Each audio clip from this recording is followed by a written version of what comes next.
Okay students, सो ये हमारी react मैंने स्टार्ट npm कर दिया। तो आप देख सकते हैं कि यहाँ पे स्टार्ट npm करते ही मेरे पास रिएक्ट का डिफ़ॉल्ट प्रोजेक्ट चलना शुरू हो गया है। राइट, तो मैं पहले बता देता हूँ, रिकैप कर देता हूँ कि पहले हम क्या क्या कुछ कर चुके हैं।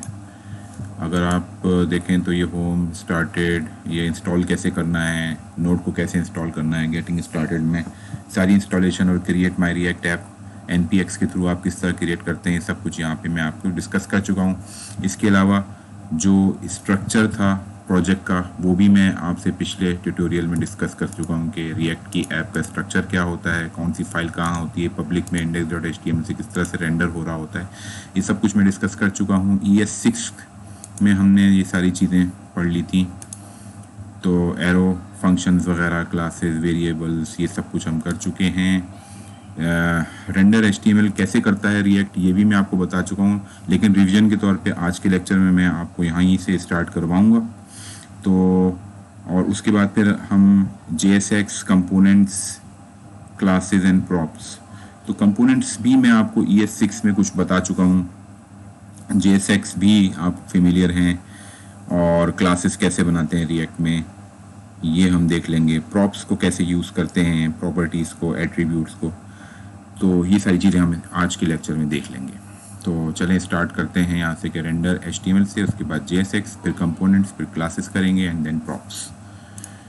तो अभी तो मेरे पास ये रिएक्ट का डिफ़ॉल्ट जो index.js है वो चल रहा है, लेकिन हमें इतनी सारी चीज़ों की ज़रूरत नहीं है, तो मैं बिल्कुल मिनिमल आपको बताऊंगा। तो फॉर एग्ज़ाम्पल मैं ये करूँगा कि इंडेक्स में हम जाते हैं, रिपोर्ट वेब वाइटल्स की हमें ज़रूरत नहीं है, हम ख़त्म कर देते हैं इसको, हमें सिर्फ इसकी ज़रूरत है, और यहाँ से इसको इंपोर्ट्स को भी हम ख़त्म कर देंगे। तो ये इंपोर्ट्स भी ख़त्म हो गया, ऐप भी नहीं चाहिए मुझे, index.css भी नहीं चाहिए, सिर्फ मुझे ये दो चीज़ें चाहिए, और रेंडर रिएक्ट DOM.render चाहिए मुझे, जो कि रेंडर करता है कंपोनेंट को, और यहाँ पे मुझे अपनी JSX लिखनी है। तो मैं यहाँ पे बेसिकली एक पैराग्राफ के अंदर हेलो एंड देन प्लीज इसको ख़त्म कर दूँगा।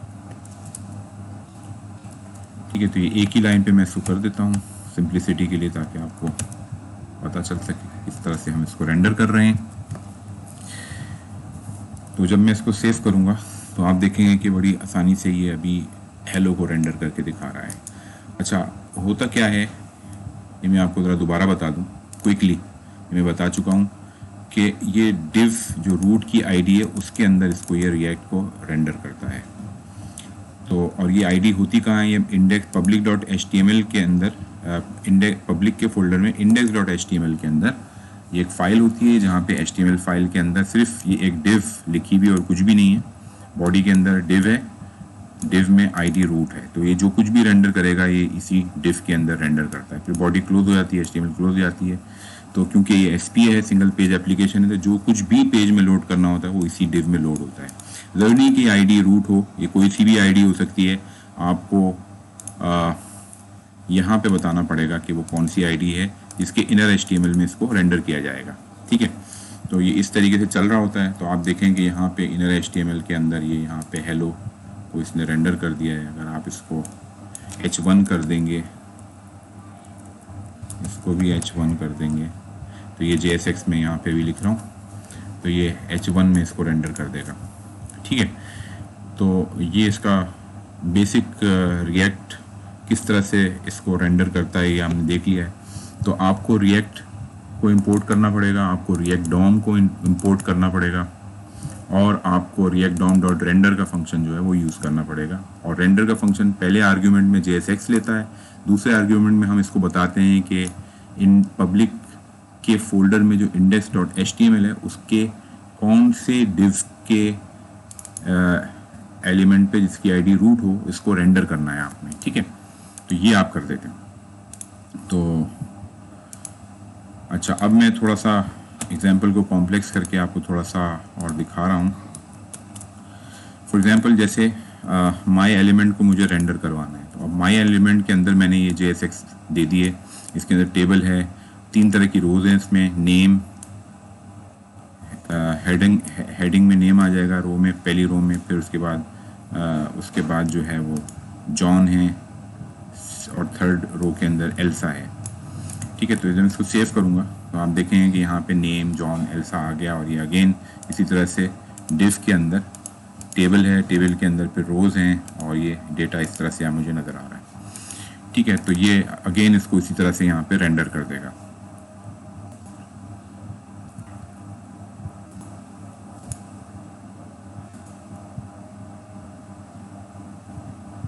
अच्छा, अब एक चीज़ और मैं आपको बता दूं कि for example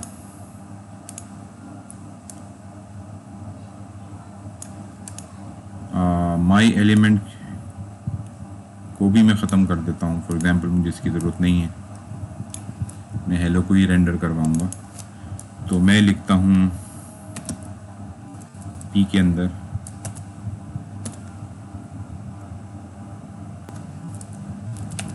hello, and then ई को मैं क्लोज कर देता हूँ। लेकिन अब मैं चाह रहा हूँ कि मैं रूट में न रेंडर करवाऊँ, बल्कि मैं इसको एक और आईडी में रेंडर करवाऊँ जिसका नाम अल्फ़ा पिलर हो। ठीक है, तो ये अभी रेंडर नहीं करेगा जैसे मैंने इसको सेव किया है। क्यों नहीं करेगा? क्योंकि index.html में फिर मुझे यहाँ बताना पड़ेगा कि अल्फ़ा पिलर वाली डिव में इसको रेंडर करवाएं। ठीक है, तो इसको जब मैं सेव करूँगा अब ये यहाँ पे इसको रेंडर करने लगेगा। तो इससे ये साबित होता है कि आपको ज़रूरत नहीं है कि आप रूट की ही आईडी में करवाएं। ठीक है, लेकिन डिफ़ॉल्ट में रिएक्ट हमेशा रूट की आईडी ही को यूज़ करता है, तो इसलिए हम उसी को यूज़ किया करेंगे। ठीक है, तो वापस ऐसे ही कर देते हैं। तो ये तो वो हो गई चीज़ें सारी की सारी आपकी जो रिएक्ट रेंडर किस तरह से कर रहा है। ठीक है, उसके बाद अब आप JSX में आ जाते हैं। पहली एग्जांपल देख लें। JSX में ये बहुत छोटी सी एग्जांपल है, और इसमें मैंने सिंपली क्या किया है कि एक एलिमेंट ले लिया है, उसके अंदर मैंने JSX लिखी है, आई लव JSX, और इसको मैंने रेंडर करवाया। इसको जैसे मैं सेव करूँगा तो आप देखेंगे कि यहाँ पे आई लव JSX खुद ही आ जाता है लिखा हुआ, क्योंकि यहाँ पे मैंने माई एलिमेंट को H1 के अंदर इनक्लोज करवाया था, इसलिए यहाँ पे बड़ी आसानी से मेरे पास लिखा हुआ आ रहा है। अच्छा, ये याद रखिएगा कि ये जो HTML के एलिमेंट्स हैं, ये आपने हमेशा HTML के टैग इसमें स्मॉलर लोअर कैप्स में रखने हैं। अगर आप H1 कैपिटल कर देंगे और इसको भी कैपिटल करेंगे, फिर इसको सेव करेंगे, तो ये रेंडर नहीं करने देगा आपको। उसकी रीज़न ये है कि जो भी रिएक्ट में कंपोनेंट होता है वो अपर केस में आ रहा होता है। ठीक है, तो ये बस आप याद रखिएगा। और उसके बाद moving on to the next example of JSX। तो इसमें क्या हो रहा है,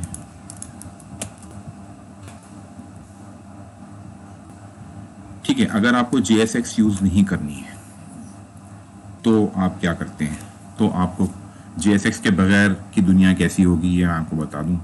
तो वो बहुत मुश्किल काम होगा। फॉर एग्जांपल आपको पहले एलिमेंट क्रिएट करना पड़ेगा H1, और फिर कॉमा करके फिर आपको ये ब्रेसेस, कर्ली ब्रेसेस देनी पड़ेंगी उसको, और फिर उसके बाद ये खाली रहेगा ये। ठीक है, और उसके बाद फिर लास्टली आपको जो लिखवाना है उस एलिमेंट के अंदर, जैसे है H1 के अंदर मुझे I do not use JSX, ये लिखवा देंगे आप, और फिर इस एलिमेंट को आपको यहाँ पे पास करवाना पड़ेगा। तो ये विदाउट JSX ये इस तरह से काम करना पड़ेगा आपको। ठीक है, लेकिन ये क्योंकि इस तरह से काम करना मुश्किल है, तो JSX का मतलब होता है जावास्क्रिप्ट XML, और ये जावास्क्रिप्ट और HTML को मिक्सअप करके आप लिख सकते हैं।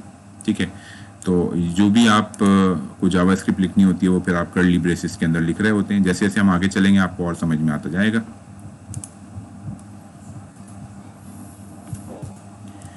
अच्छा, अब अगर आपको जावास्क्रिप्ट लिखनी है तो आप कर्ली ब्रेसेस के अंदर लिखेंगे। ठीक है, तो HTML के साथ आप जावास्क्रिप्ट को मिक्स करते हैं, इसी को आप JSX कह रहे हैं। ठीक है, जावास्क्रिप्ट XML इसको एक नया फॉर्मेट है, रिएक्ट इसको यूज़ कर रहा है। तो आप ये देखें, सिंपल HTML लिखी हुई और फिर कर्ली ब्रेसेस के अंदर आपने 5+5 डायरेक्टली जावास्क्रिप्ट लिख दी है। ठीक है। ठीक है, तो ये आपने माई एलिमेंट में दे दिया और माई एलिमेंट को आपने रेंडर करवाने के लिए भिजवा दिया है रिएक्ट डॉम को। तो इसको जब आप सेव करेंगे तो आप देखेंगे कि react is 10 times better with JSX। तो ये 10 जो है वो जावास्क्रिप्ट से इवेल्यूएट होके आ रहा है आपके पास, ठीक है। Moving on to the next example.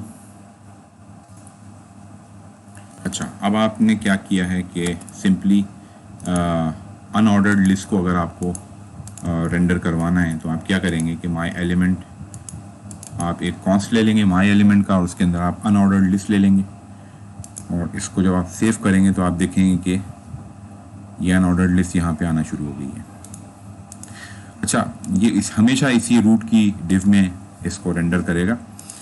Important बात नोट करने की ये कि माई एलिमेंट के लिए आपको, या जो भी चीज़ आपको रेंडर करवानी है उसके लिए आपको एक टॉप लेवल एलिमेंट चाहिए होगा, या तो डिव होगा, ठीक है। आप ये नहीं कर सकते कि फॉर एग्जांपल आपके पास डिफरेंट पैराग्राफ्स हैं, ठीक है, paragraph P1 for example, this is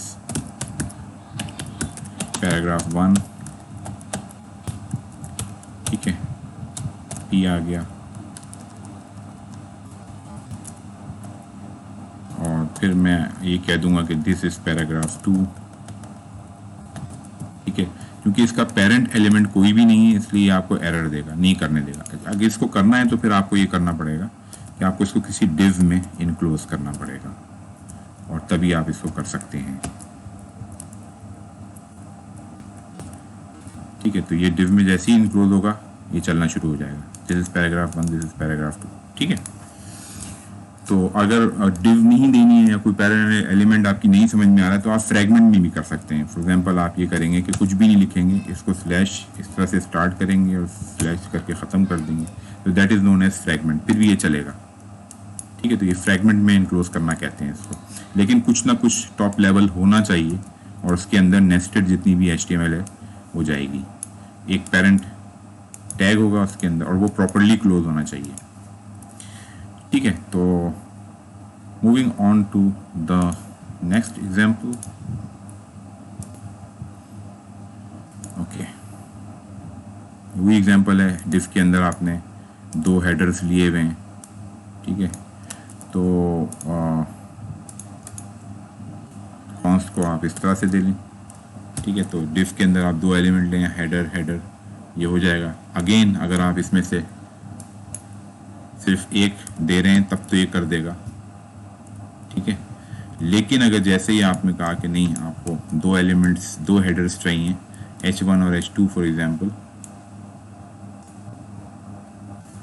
H1 and H2 आपको चाहिए, ठीक है। तो फॉर एग्जांपल आपने सेव किया तो ये नहीं करने देगा आपको।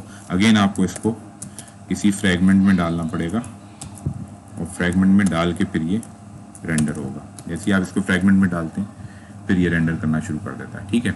तो moving on to the next example, example number 6। ये फ्रैगमेंट वाली एग्जांपल है, अगेन इसको करके देखने की ज़रूरत नहीं है। Move on to the 7th example. तो इसमें ये प्रॉपरली टैग कैसे क्लोज करते हैं ये बताया हुआ है खाली। तो मैं आपको ये बता दूं कि फॉर एग्जांपल आपने एक कॉन्स्ट के अंदर एक एलिमेंट ले लिया इनपुट और इसको आपको प्रॉपरली क्लोज करना पड़ेगा, ठीक है। जैसे कि यहाँ पे प्रॉपरली क्लोज हुआ है तो यहाँ पे इनपुट नज़र आ रहा है, ठीक है। इनपुट टाइप टेक्स्ट भी हो सकता है, इनपुट टाइप पासवर्ड भी हो सकता है, ठीक है, कुछ भी हो सकता है ये। तो ये पासवर्ड जब होगा तो फिर ये पासवर्ड में, एक मिनट, पासवर्ड क्यों नहीं आ रहा है, इनपुट टाइप पासवर्ड मैंने कुछ गलत कर दिया, सेव किया,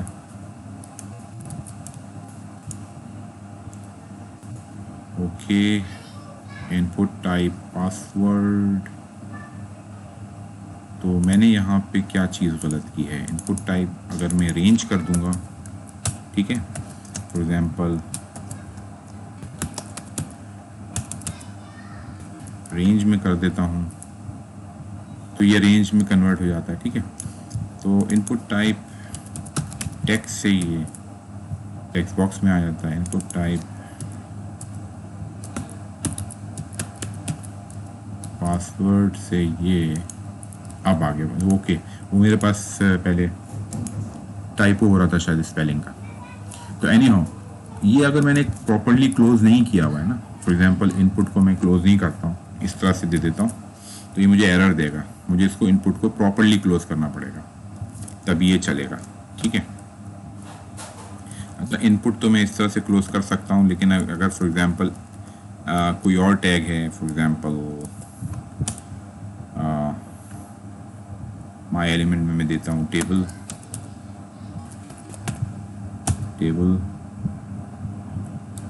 और फिर मैं देता हूँ tr/tr और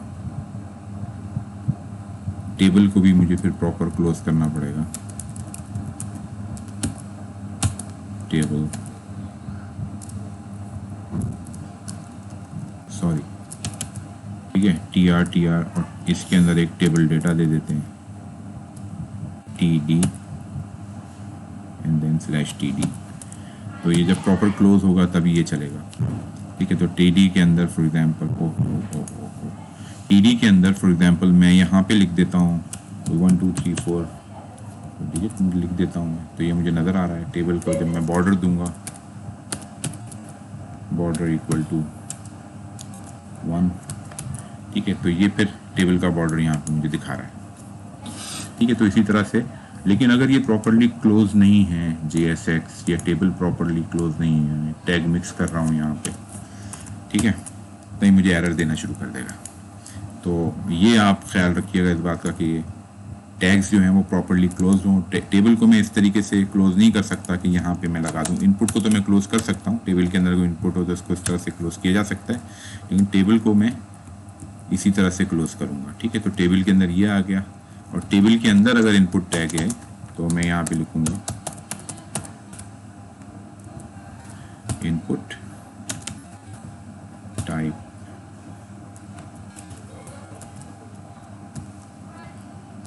टेक्स्ट। ठीक है, और फिर मैं यहाँ पे स्लैश इसको क्लोज करता हूँ। ठीक है, अब ये यहाँ पे मुझे इनपुट टाइप टेक्स्ट देना शुरू करेगा। ठीक है, तो टैग सारे प्रॉपरली क्लोज्ड होने चाहिए JSX में। आगे चलते हैं, moving on to the next example number 8। Okay, style sheet भी अब इसमें शामिल हो रही है। तो स्टाइल शीट में क्या होगा कि आपका जैसे ये स्टाइल है, तो लेट्स मी इसको मैं कॉपी कर लूँ पहले अपने सोर्स के फोल्डर में। ठीक है, तो अब इंडेक्स में स्टाइल में अप्लाई करूँगा। स्टाइल में आपको दिखा भी देता हूँ कि स्टाइल कैसा है ये। ठीक है, ये स्टाइल है और इंडेक्स के अंदर मैंने इसको, ठीक है, तो हेलो वर्ल्ड ये जो अंडरलाइन हुआ रेड में और सेंटरली अलाइंड आ रहा है, ये स्टाइल की वजह से आ रहा है जो मैंने mystyle.css में डाला है। ठीक है, mystyle.css के अंदर आप ये देख सकते हैं कि यहाँ पे mystyle.css में ये कॉपी हुआ है। ठीक है, माई क्लास।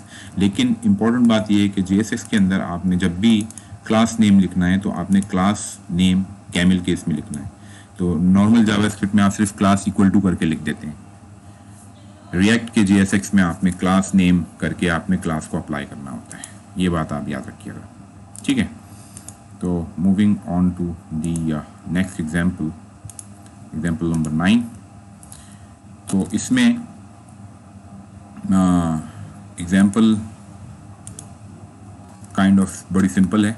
वो ये कि ये जावास्क्रिप्ट है जो यहाँ आप डिस्प्ले करना चाह रहे हैं। जो टेक्स्ट में जो भी वैल्यू है वो वेरिएबल में आप डालेंगे, या तो आइदर टेक्स्ट के अंदर गुड बाय आएगा या हेलो आएगा बेस्ड ऑन सम कंडीशंस। ठीक है, इनिशियली आपने टेक्स्ट में गुड बाय रखा था, लेकिन क्योंकि यहाँ पे इसने चेक किया कि इसकी वैल्यू लेस देन 10 है तो उसको हेलो कर देगा, तो गुड बाय की जगह हेलो डिस्प्ले करेगा। इसमें सेव करता हूँ तो आप देखें कि यहाँ पे ये इसको हेलो डिस्प्ले कर रहा है। तो अगेन अगर मैं इसको 10 कर दूंगा तो ये मुझे गुड बाय डिस्प्ले करेगा। तो सिंपल ये इफ़ एल्स की लॉजिक है। लेकिन अगर आपको इफ़ एल्स यहीं पे लिखना है, JSX के अंदर लिखना है, तो अभी ये तो बाहर लिखा हुआ है। अगर आप अंदर लिखना है तो आपने टर्नरी स्टेटमेंट्स यूज़ करनी है, या टर्शरी स्टेटमेंट भी कहते हैं इनको। तो टर्नरी के अंदर आपने ये करना होता है कि सिंपली कंडीशन को आप इस तरह से लिख देंगे, x ये आपका जो कंडीशन है इज़ लेस देन 10 और क्वेश्चन मार्क, आगे जो अगर ये ट्रू होगा तो हेलो एग्जीक्यूट हो जाएगा, अगर फॉल्स होगा तो गुड बाय एग्जीक्यूट हो जाएगा। तो क्योंकि ये अभी ट्रू है तो इसलिए हेलो एग्जीक्यूट हो रहा है। अगर ये समथिंग ये होता 10 से बड़ा होता तो ये गुड बाय हो जाता। ठीक है, तो आप इस तरीके से कंडीशंस को JSX में लिख सकते हैं। तो ये तो बिल्कुल बेसिक्स और सिंपल सी चीज़ें थी। JSX कैसे काम करती है ये आपने सीख लिया है, right. Now moving on to the next topic and that is components. तो रिएक्ट में कंपोनेंट कैसे काम करते हैं ये मैं आपको बता दूं, राइट।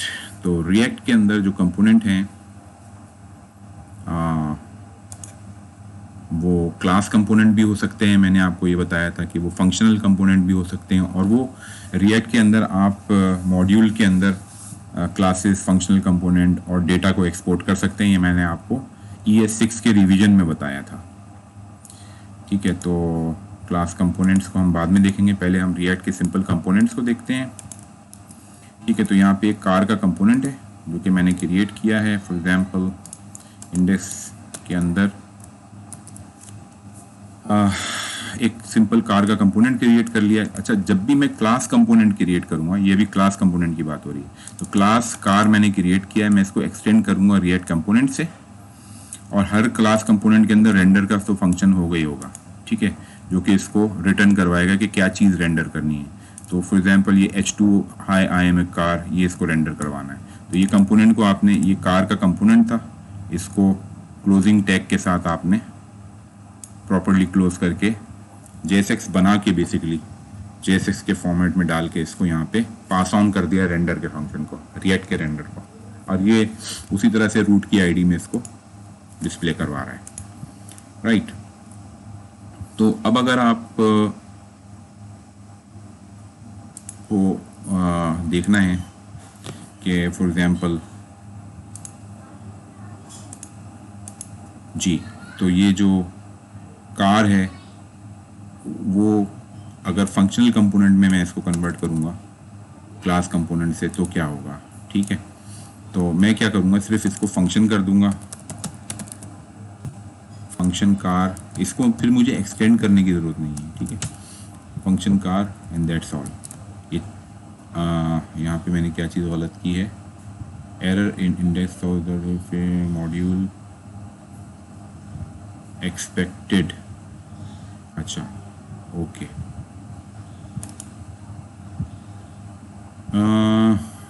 रेंडर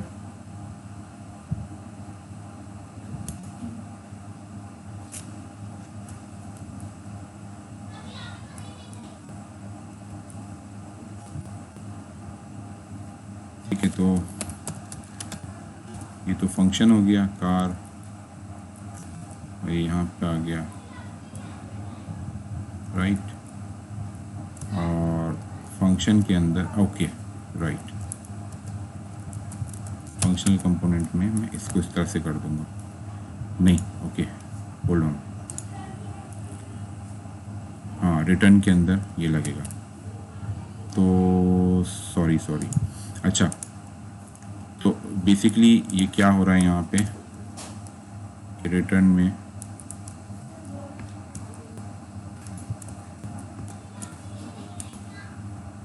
मैं यहाँ पे गया और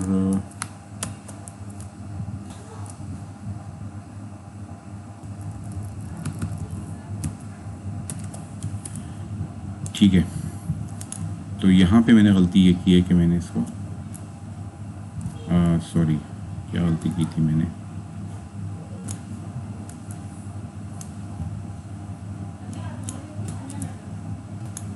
फंक्शनल कंपोनेंट। तो ठीक है, तो फंक्शनल कंपोनेंट करने के लिए आपको क्या करना होगा, अब ये सही चलेगा। तो वो पहले मैंने टाइपो कर दिया था, इसकी वजह से गलत चल रहा था। तो ये फंक्शन कार है, इसको कोई मुझे रिएक्ट से एक्सटेंड करने की ज़रूरत नहीं पड़ती है, मैं सिंपली इसको इस कंपोनेंट को जब मैं रेंडर करवाना चाह रहा हूँ तो मैं खाली इसको रिटर्न करता हूँ, मैं रेंडर का फंक्शन भी नहीं डालूंगा इसमें। हाँ, अगर क्लास कंपोनेंट है तो उसके अंदर मुझे रेंडर का फंक्शन के अंदर मुझे रिटर्न करवाना पड़ेगा, ठीक है। तो ये इंपॉर्टेंट बात थी फंक्शनल कंपोनेंट में और क्लास कंपोनेंट के अंदर। Moving on to the third example, और थर्ड एग्जांपल बड़ी सिंपल है। अगेन ये सारी एग्जांपल सिंपल ही हैं। तो थर्ड एग्जांपल में आप देखें कि यहाँ पे मैं कार के कंपोनेंट को एक प्रॉपर्टी पास कर रहा हूँ रेड, और वेट है उसका 500, ठीक है। तो फंक्शनल कंपोनेंट है इसलिए आप रेंडर नहीं करेंगे, यहाँ पे आप सिर्फ रिटर्न करवाएंगे। तो यहाँ पे क्या किया हुआ है, I am a props dot colour, तो I am a red car, यहाँ पे रेड लिखा हुआ आ रहा है, and weight is props dot weight, और उसका वेट जो है वो 500 लिखा हुआ आ रहा है, ठीक है। तो 500 kg कर दें आप इसको यहाँ पे, ठीक है। तो ये kg हो जाएगा 500 kg, राइट। तो 500 kg तो बहुत ज़्यादा हो जाएगा शायद, आई डोंट नो, बहरहाल जैसे एक एग्जांपल है। तो इसी तरह से फंक्शनल कंपोनेंट्स, कंपोनेंट के अंदर कंपोनेंट भी आप कॉल कर सकते हैं, ठीक है। और वो किस तरह से करते हैं आप, वो भी मैं आपको दिखा दूँ कि एक कंपोनेंट आपने बनाया गैराज का, और उसके अंदर आपने ये लिखवाया who lives in my garage. मैं इसको सेव करूँगा तो ये राइट करना शुरू कर देगा। तो ये गैराज का जो कंपोनेंट है उसमें लिखा हुआ है who lives in my garage, और गैराज का कंपोनेंट अगेन कार के कंपोनेंट को कॉल करता है, और कार का कंपोनेंट नीचे ये रिटर्न कर रहा है। वो एक फंक्शनल कंपोनेंट है ये दोनों, तो इसमें रेंडर की ज़रूरत नहीं है आपको। आई एम ए कार ये रिटर्न करा, तो आई एम ए कार ये कार का कंपोनेंट रिटर्न करा। तो बेसिकली एक मेन कंपोनेंट है गैराज, गैराज के अंदर एक और कंपोनेंट कॉल हो रहा है कार। तो कंपोनेंट से कंपोनेंट किस तरह कॉल होता है ये यहाँ पे डेमोन्स्ट्रेट करवाया हुआ है, ठीक है। तो ये अभी और एग्जांपल्स देखेंगे तो समझ में आ जाएगा। अच्छा, इसके अलावा अब car.js एक अलग से भी आप बना लेंगे कि फंक्शन को आप फाइल में से कैसे कॉल करते हैं। तो ये एग्जांपल है उसकी कि वही कंपोनेंट जो मैंने अभी आपको बना के दिखाया था, तो वो उसको मैं फाइल में से कैसे कॉल कर रहा हूँ, ठीक है। मैं इसको सेव किया तो हाय आई एम ए कार, ये बड़ी इजीली यहाँ पे बोल देता है कि मैं कार हूँ, ex5 car.js, और ये जो है कार को रेंडर करवा रहा है। और कार का जितना भी कोड है वो हमने लिखा था फंक्शनल कंपोनेंट का, वो हमने यहाँ पे लिख लिया, लेकिन यहाँ पे हम एक्सपोर्ट डिफ़ॉल्ट कार लिखेंगे, ठीक है। तो ये बात यहाँ पे नोट करने की है। और ये JSX है इसकी, हाय आई एम ए कार, जो कि यहाँ पे ये रिटर्न करवा रहा है। ये भी मैं इंट्रोडक्शन में और ES6 में आपको बता चुका हूँ मॉड्यूल्स के अंदर कि मॉड्यूल्स को किस तरह से यूज़ किया जाता है। तो ये तो आपका हो गया रिएक्ट के components, and then let's move on to the class components, ठीक है। और क्लास कंपोनेंट के अंदर फिर जब हम इसको यूज़ करेंगे तो क्लास कंपोनेंट के अंदर लाइफ साइकिल हम पढ़ेंगे, और इसके अंदर बाकी और ये चीज़ें हैं जो पढ़ेंगे, ठीक है। तो अभी इसको शॉर्ट रखते हैं वीडियो को, 30 मिनट्स की वीडियो है ये, तो इसको अभी हम यहीं पे ख़त्म करता हूँ। फिर इसके नेक्स्ट पार्ट में फिर मैं क्लास कंपोनेंट्स के बारे में आपको बताऊँगा। Thank you so much for listening to me.